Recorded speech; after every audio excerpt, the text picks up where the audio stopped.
Dans cette section, on va étudier la plus grande catégorie de psaumes, c'est-à-dire les psaumes de lamentation ou de plainte. Et donc, à l'écran, vous pouvez voir quelques informations sur ces psaumes. Et vous voyez que de tous les psaumes, il s'agit d'un tiers des psaumes. Donc, dans ces 150 psaumes, il y a beaucoup de psaumes de lamentation. Ce qui se passe avec ces psaumes, c'est qu'ils sont faciles à identifier parce qu'ils ont une forme ou un format qui est plutôt fixe. En fait, on trouve à peu près 5 éléments dans ces psaumes-là. Ces éléments, ils peuvent être dans n'importe quel ordre. La plupart du temps, ils sont là. Ils peuvent même apparaître plusieurs fois. Mais une fois que vous les avez repérés, vous pourrez les identifier facilement. C'est utile, vous verrez, parce que quand vous observez un psaume et que vous voyez ces éléments, alors vous pouvez tout de suite vous dire, ok, donc ça, on est dans un psaume de lamentation, une plainte, et vous pouvez directement poser la question, quel est le problème, quelle est la situation de ce psaume. Et comme ça, vous pouvez étudier le psaume à un niveau un petit peu plus profond. Un des premiers éléments qui est habituellement dans un psaume de lamentation, c'est un cri à Dieu d'introduction. Donc en d'autres termes, ça commence avec une expression du style « Oh Dieu, aide-moi, Seigneur, où es-tu? Entends mon cri » ou quelque chose du genre. Et quand vous lisez un psaume et que vous voyez ça, alors souvent c'est la clé pour ce genre de psaume en particulier. Ensuite, le deuxième élément, qui fait partie d'un psaume de lamentation, c'est la plainte ou une lamentation. C'est vraiment en fait la raison du poème. C'est la raison pour laquelle ce poème est écrit. Et quand vous avez identifié ça, alors vous verrez qu'il s'agit de la situation de l'auteur, de celui qui parle, et il est en train de décrire ses circonstances. C'est l'occasion pour laquelle le psaume est écrit. Et bien sûr, donc ça veut dire que c'est des psaumes occasionnels. Ensuite, l'élément suivant, c'est un élément de supplication, une prière, une pétition, parce que le cri du psalmiste, sa plainte, elles vont l'amener à se tourner vers Dieu en prière, crier à Dieu par rapport à sa situation. Et alors que vous lisez ces psaumes, vous verrez, vous pourrez être capable d'identifier cette requête, la prière que le psalmiste y fait en faisant appel à Dieu pour son aide dans sa situation. Ensuite, on a un élément qui apparaît presque dans tous les psaumes de lamentation, et c'est une déclaration de confiance en Dieu. Et je crois que c'est une des raisons pour laquelle on aime les psaumes. Parce que quand on passe par un temps d'épreuve, on peut s'identifier avec le psaume.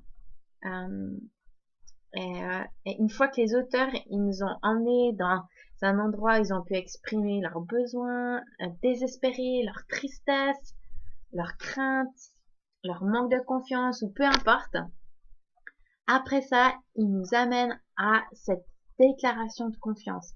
Et souvent, les psaumes de lamentation ont cette forte déclaration de foi, une confirmation que Dieu est digne de confiance. En fait, il y a un psaume qu'on n'a pas, et c'est le psaume 88, je crois. C'est sûrement le psaume de lamentation le plus sombre, parce qu'il n'y a pas vraiment justement de déclaration de confiance en Dieu, sauf la dernière phrase, qui dit « Éternel Dieu de mon salut ». Donc même dans ce psaume-là, l'auteur il reconnaît que Dieu est un Dieu de salut et son seul espoir. Mais pour la plupart, ils ont des magnifiques déclarations de confiance qui sont des affirmations fortes et qui sont des sources d'encouragement pour nous. Ensuite, il y a certains psaumes de lamentation, pas tous, qui ont des vœux de louange. En d'autres termes, en fait, on a le psalmiste qui crie à Dieu et qui dit « Oh Dieu, aide-moi, je suis en difficulté, si tu réponds à ma prière, si tu viens à mon secours, je te louerai. Je rendrai gloire à ton nom. » En gros, c'est une affirmation qu'ils vont louer Dieu, lui offrir de la louange s'ils sont délivrés. Et donc, c'est ce qu'on a pour les catégories de base des lamentations. Certains ont une emphase en particulier. J'ai parlé des psaumes de confession. Par exemple, on a le psaume 51 où on a les difficultés dans lesquelles se trouve le psalmiste qui l'amène à un besoin de confesser un péché, à faire face à ce péché, à gérer une situation. Parfois, on a le psalmiste qui déclare son innocence, une injustice, il est attaqué par des gens, il est méprisé, et puis il va revendiquer son innocence.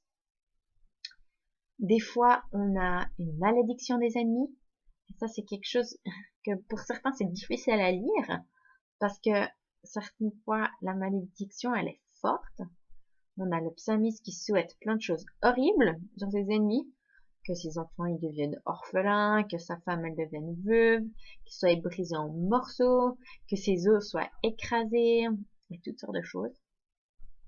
Et certaines personnes elles luttent un peu avec ça. Et elles se demandent, mais alors, comment est-ce que ça peut être, qu'est-ce que ça fait dans la Bible? Est-ce que ça a vraiment sa place dans la Bible? Et ce qu'on doit réaliser, c'est que ces prières, c'est des prières qui sortent de personnes qui sont vraies, dans des situations de vie qui sont vraies, et dans des moments, des temps d'agonie de l'âme. Et c'est ça que ça nous dit, que ça nous enseigne. C'est que quand on vient vers Dieu en temps de prière, on n'a pas besoin d'être tout blanc, d'être tout propre, d'être tout rangé. On peut venir devant Dieu dans la profondeur de notre agonie, dans la douleur, dans les blessures, et en exprimant vraiment comment on se sent. Et c'est ce qu'il y a avec ces psaumes, c'est que les gens, ils faisaient pas ça à leurs ennemis, ils les tuaient pas, ils allaient pas tuer les enfants, ils allaient pas tuer les femmes, mais simplement ils expriment leurs sentiments à Dieu. Ils crient à lui pour que lui fasse quelque chose, pour qu'il fasse lui ce qu'il ferait en tant que juge. En d'autres termes, ils donnent la responsabilité à Dieu. Mais ils cachent pas la douleur, les blessures, les choses avec lesquelles ils luttent. Et donc on a une certaine vulnérabilité dans ces psaumes, qu'on appelle imprécatoire. Il y a une intégrité parce qu'ils expriment exactement où ils en sont. Et puis, moi, je crois que c'est vraiment une invitation pour nous aussi. Quand on vient devant Dieu et que notre âme elle est dans l'agonie, on peut exprimer comment on se sent, où on en est. Et puis, on a un Dieu qui entend, qui comprend. Et en faisant ça, on peut lui remettre la situation de ses mains avec confiance, qui va faire exactement ce qui est nécessaire en tant que juge.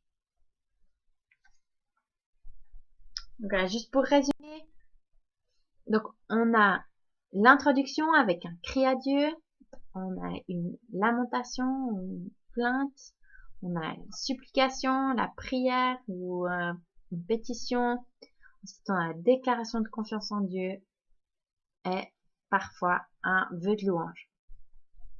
Donc ce qu'on va faire maintenant, c'est qu'on va explorer quelques psaumes ensemble, on va voir comment ça marche. Et si vous allez au psaume 6, on va pouvoir donc faire un exemple. Il n'y aura pas les psaumes à l'écran, donc je vous encourage, je compte sur vous pour ouvrir vos Bibles et pour suivre dans vos Bibles et prendre des notes si nécessaire. Donc voilà, vous pouvez ouvrir vos Bibles au psaume 6.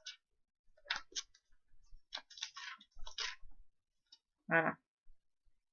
Donc on voit que c'est adressé au chef de chœur avec instrument à cordes. Donc ça devrait être accompagné d'un orchestre et que c'était joué sur la harpe à 8 cordes. Et on lit aussi que c'est un psaume de David. Donc ce psaume de lamentation en particulier, il commence avec une prière. Éternel, ne me punis pas dans ta colère et ne me châtie pas dans ta fureur. Fais-moi grâce, Éternel, car je dépéris. Guéris-moi, Éternel, car mes os sont tremblants. Mon âme est toute tremblante. Et toi, Éternel, jusqu'à quand? Reviens, Éternel, délivre mon âme, sauve-moi, à cause de ta bienveillance, car dans la mort, on n'évoque point ton souvenir. Qui te célébrera dans le séjour des morts? Et donc on voit dans ce psaume que David, il explose en prière, il crie à Dieu parce qu'il est en train de dépérir. En fait, il est malade. Ses os, ils sont tremblants de terreur, il se trouve dans une crainte extrême, il a peut-être de la fièvre, de la température, mais ce qu'on sait, c'est qu'il est sur le point de mourir parce que quand on lit le verset 6, et son argument est un très bon argument en fait. Parce qu'il dit, oh Dieu, si je meurs, comment est-ce que je peux te louer? Si je suis mort, comment est-ce que je peux chanter tes louanges? Et au verset 7, on a la lamentation, la situation. Je m'épuise à force de gémir. Chaque nuit, je baigne ma couche de mes pleurs. J'arrose mon lit de mes larmes. Mes yeux sont usés par le chagrin. Ils vieillissent à cause de tous mes adversaires. Donc, ça nous amène une nouvelle dimension où on a David qui est malade, mais en plus de ça, il y a des gens qui sont contre lui. Et ça se trouve que dans dans un grand nombre de psaumes, on a David qui est malade, mais il est également entouré de gens qui attendent sa mort et qui se réjouissent de sa mort. Et là, il se plaint à Dieu par rapport à ça. Et donc, il est dans une de ces situations où il est faible, il est malade, il est désespéré. Et ce qui est triste ici, en plus, c'est qu'il y a des ennemis qui attendent sa mort. Et ensuite, on a dans ce psaume de lamentation en particulier, qui se termine avec déclaration de confiance en Dieu, qui est vraiment forte. Écartez-vous de moi, vous tous qui commettez l'injustice, car l'Éternel a entendu la voix de mes pleurs. L'Éternel a entendu mes supplications. L'Éternel accueille ma prière. Tous mes ennemis seront saisis de honte et de tremblement. Ils reculeront soudain couverts de honte. Donc, au milieu d'une situation désespérée, David est capable de s'en sortir avec cette déclaration ferme sur Dieu et sa fidélité. Magnifique psaume. Et maintenant, je vous invite à prendre le psaume 13. Donc, c'est un psaume de nouveau qui commence avec, comme introduction, un cri au verset 2. Donc, le verset 1, c'est le sous-titre. Et c'est un de ces cris qui est vraiment profond. Jusqu'à quand, Éternel? M'oublieras-tu sans cesse? Jusqu'à quand me cacheras-tu ta face? Jusqu'à quand aurai-je des soucis dans mon âme? Et chaque jour du chagrin dans mon cœur? Jusqu'à quand mon ennemi s'élèvera-t-il contre moi? Ce qu'on a ici, c'est l'indice de ce qui se passe dans cette lamentation. Jusqu'à quand mon ennemi s'élèvera-t-il contre moi? Donc, une fois de plus, on a David et ses ennemis ont la main sur lui, et David, il a l'impression que Dieu, il est juste pas là. Il agit pas. Il semble que Dieu l'a oublié. Il semble que Dieu a caché sa face. Il y a vraiment, on voit la douleur, le chagrin de David dans son cœur parce que ses ennemis s'élèvent contre lui. Et ils ont la victoire. Ensuite, on a au verset 4 la prière. Regarde, réponds-moi, Éternel mon Dieu, éclaire mes yeux, afin que je ne m'endorme pas dans la mort, afin que mon ennemi ne dise pas, je l'ai vaincu, et que mes adversaires ne soient pas dans l'allégresse si je chancelle. Donc en d'autres mots, s'il te plaît Seigneur, entends ma prière, parce que si tu fais pas, alors mes ennemis vont avoir la victoire. Et à la fin de ce psaume de lamentation, on a une déclaration de confiance. Mais moi, j'ai confiance en ta bonté, mon cœur est dans l'allégresse à cause de ton salut, je chanterai à l'Éternel, car il m'a fait du bien. Donc David, dans l'honnêteté de son cœur, il déverse son cœur dans sa situation et il arrive là encore à déclarer la nature et le caractère de Dieu. Au milieu de tout ça, Dieu est fidèle. Alors, on va encore regarder un dernier psaume de lamentation, c'est le psaume 55 qui est un peu plus long. Je suis désolée, à l'écran je me suis trompée, c'est le psaume 56, mais on va regarder au psaume 55. Voilà.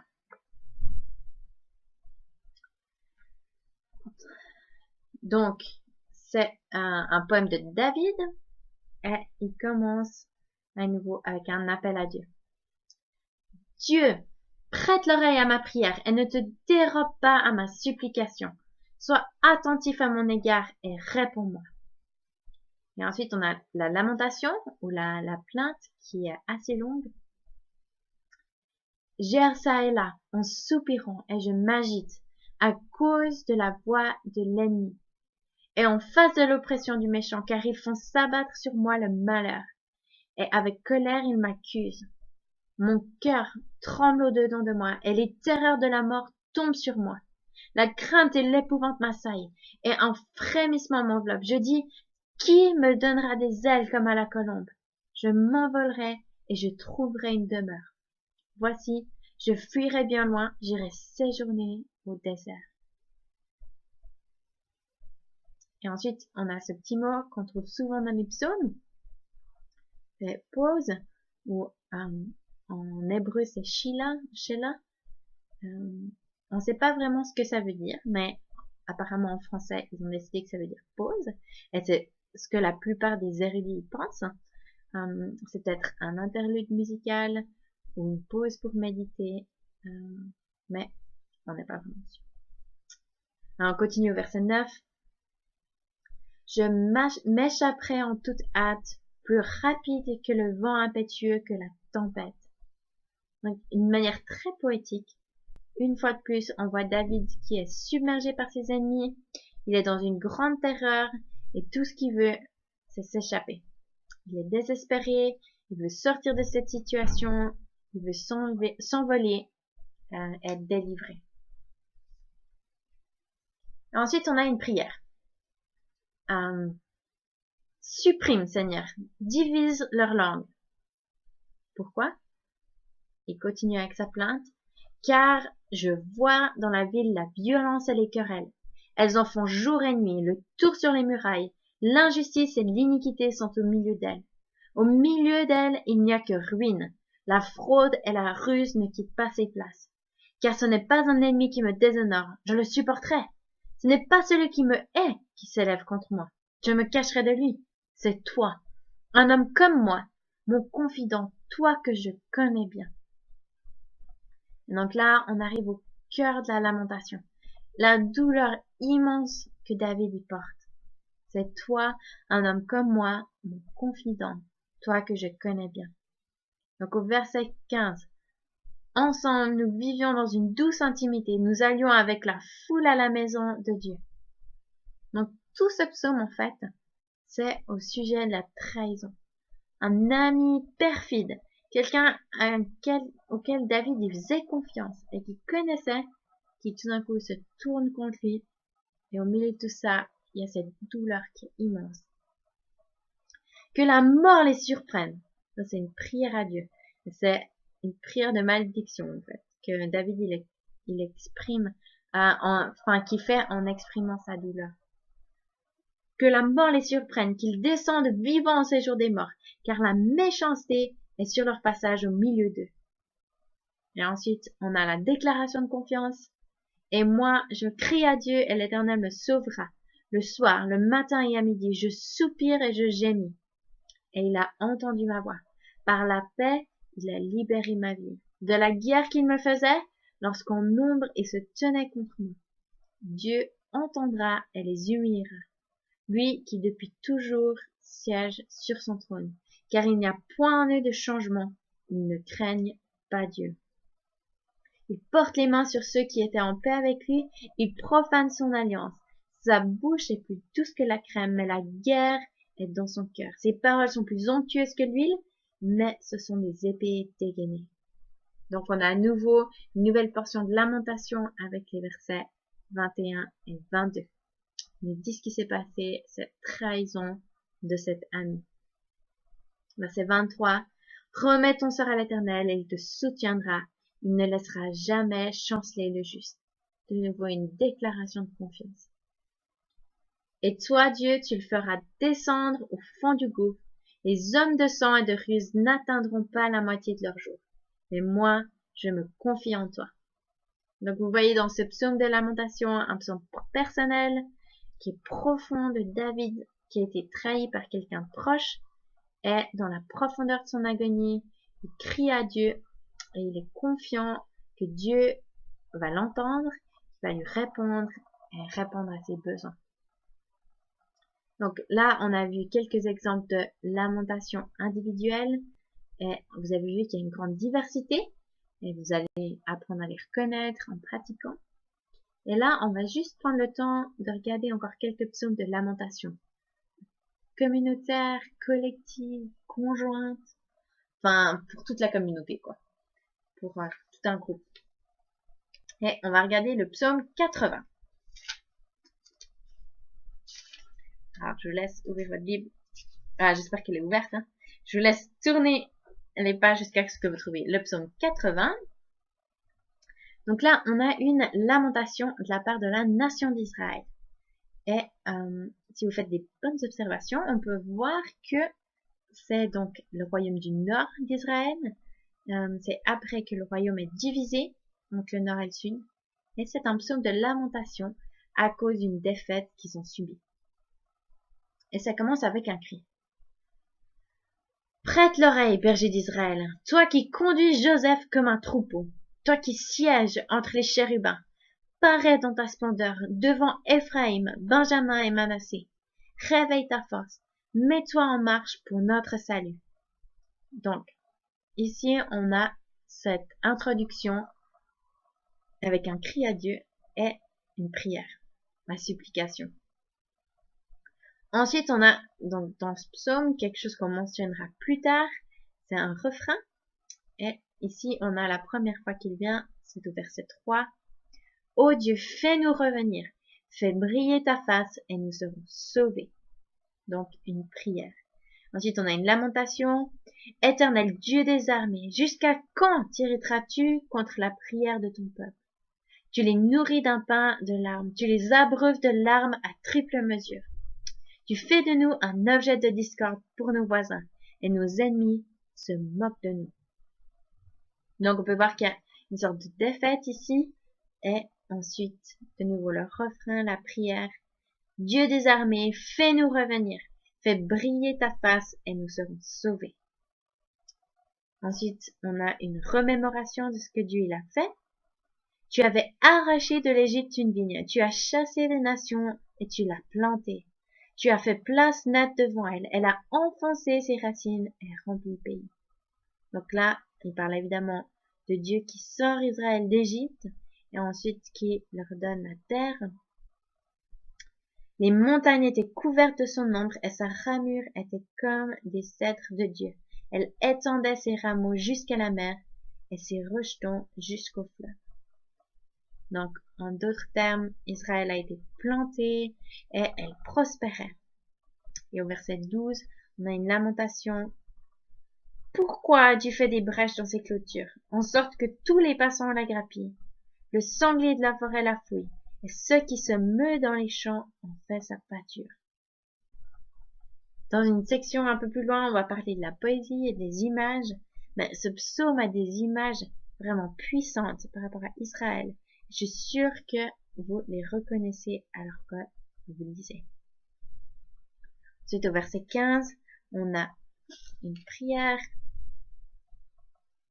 Dieu des armées, reviens donc, regarde du haut des cieux et vois, interviens en faveur de cette vigne, protège ce que ta droite a planté, et le fils que tu as affermi toi-même. Et au verset 17, la lamentation, elle est brûlée par le feu, elle est coupée. Et la prière, ils périssent devant ta face menaçante. Mais au verset 18, que ta main soit sur l'homme qui est à ta droite, sur le Fils de l'homme que tu as affermi toi-même. Nous ne nous écarterons plus de toi. Fais-nous revivre et nous invoquerons ton nom. Et vous voyez au verset 19 ce vœu un vœu d'engagement. Et au verset 20, on a le refrain. Éternel Dieu des armées, fais-nous revenir, fais briller ta face et nous serons sauvés. Donc on peut voir cette alternance entre le cri et la prière, ensuite la lamentation et la prière, la lamentation et la prière, ainsi de suite.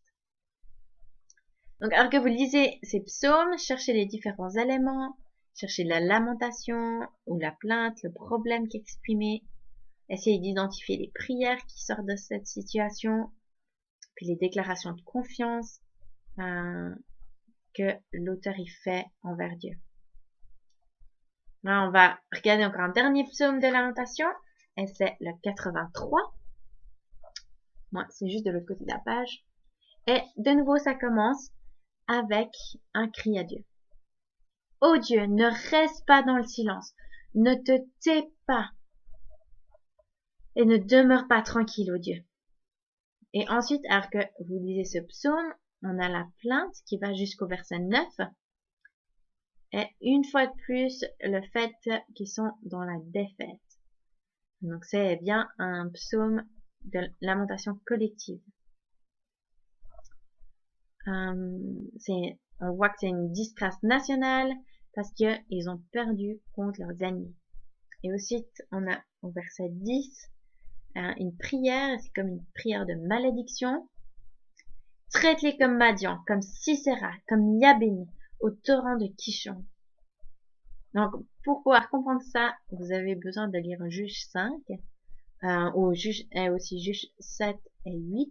Ça parle de la défaite des Madianites dans le livre des Juges.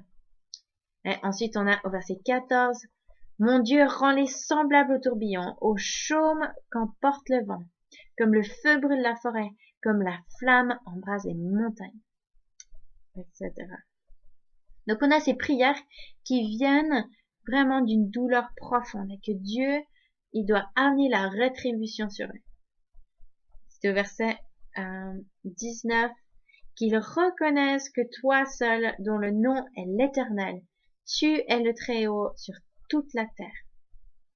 Donc, même ce psaume qui est profond et désespéré, qui vient de tant de souffrance, eh bien, ils reconnaissent que Dieu, même dans leur défaite, est l'Éternel, le Très-Haut sur toute la terre.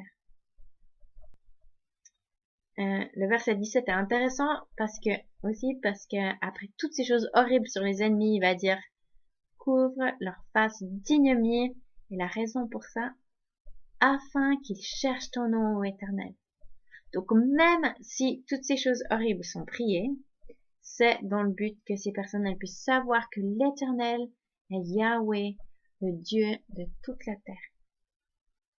Voilà, c'est des psaumes de lamentation, c'est des psaumes qui sont passionnants, très intéressants. Et je sais que souvent on peut s'identifier, mais c'est bon de savoir qu'ils contiennent ces différents éléments. Et c'est une des choses que vous allez pouvoir développer, capacité à les identifier. Quand on a fait ça, alors on peut aller encore plus profond dans l'étude de ces psaumes et dans leur compréhension. Voilà, c'est les psaumes de lamentation.